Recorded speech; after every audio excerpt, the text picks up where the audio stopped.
Hi friends, my name is Colby Sharp. I am a 5th grade teacher in Michigan, and today I'm going to tell you about a 2018 middle grade novel that you might not know about. I don't want you to forget. You can't miss this book. It's too good. I almost missed it. We can't let that happen to you. Are you ready? Let's go.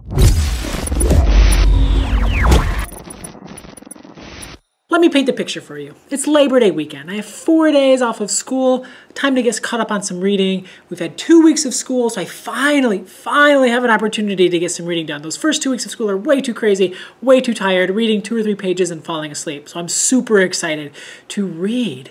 And the book that I'm reading, I go to pull it out of my backpack, and I left it at school. And a lot of books that I wanted to read, my entire to-read pile, was here at school, and I was home, and I didn't want to come back into school because I had a 4-day break, like the end of summer.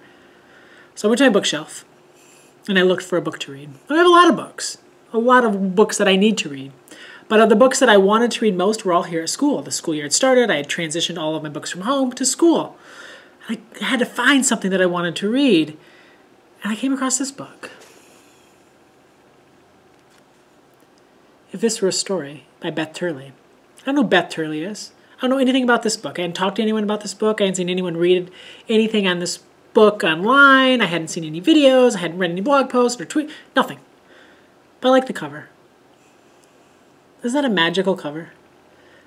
Sometimes we tell kids not to judge a book by its cover. I mean, I don't tell kids that anymore because I do it all the time. And I thought this book looked kind of fun and it looked kind of neat. And it wasn't too thick. It's not super tall, so I knew that it didn't have too many words in it, which is an interesting thing to say when picking a book as a reading teacher. Anyways, I thought I'd give this book a try, and I fell in love like that. Hannah as a girl in class, a 5th grade class, and life is okay. She's got a couple of good friends. Her parents fight a lot, and it's loud and it can be scary. But Hannah, she does have a couple of friends, and she's super smart, an amazing speller, former champion at her school, hopes to make a repeat in 5th grade. And Hannah receives a note, and it's not a good note. And we end the first chapter with her reading the note, and it says, "Nobody likes Hannah." And this quiet girl is crushed, and she shares it with the teacher, and the teacher kind of freaks out and doesn't want any bullying to happen. The school year wants to make sure nothing happens. So the school definitely tries to do some things to figure out who did it, to get the bullying to stop. All kinds of different things happen. And then Hannah starts to believe the note. And then another note comes, one to her friend, asking why she's friends with Hannah.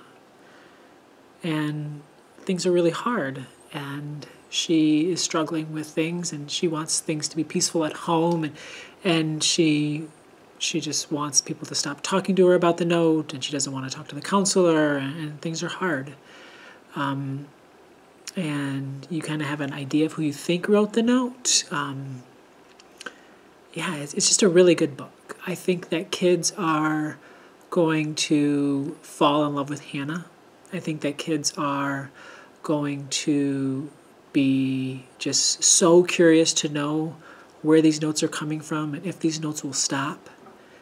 And I think that kids are going to be really surprised when they find out who's been writing the notes.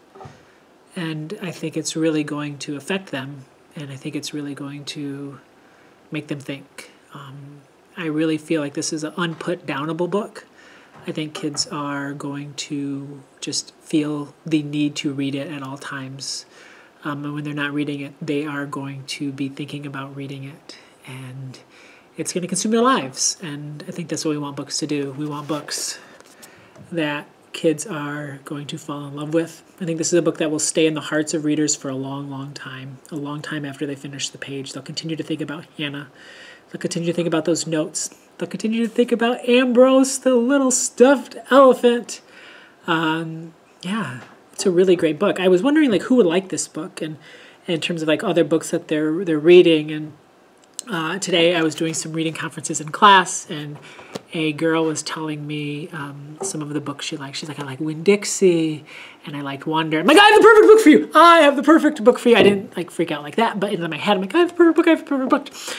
So I book talked this, and she added it to her to-read list. But another student is reading it currently. My daughter, because she saw me reading it at home, and we talked about it. So she's reading about Hannah.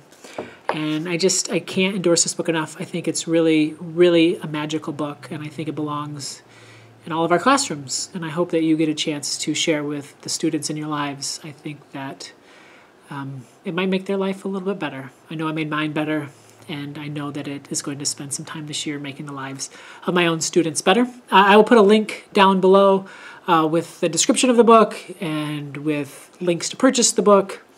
And I hope you get a chance to check it out, because I think that you should. And I think that you're going to find a lot of value in this book. So I go on and on, but just read it. You'll love it. You really will. Have a wonderful day, and happy reading.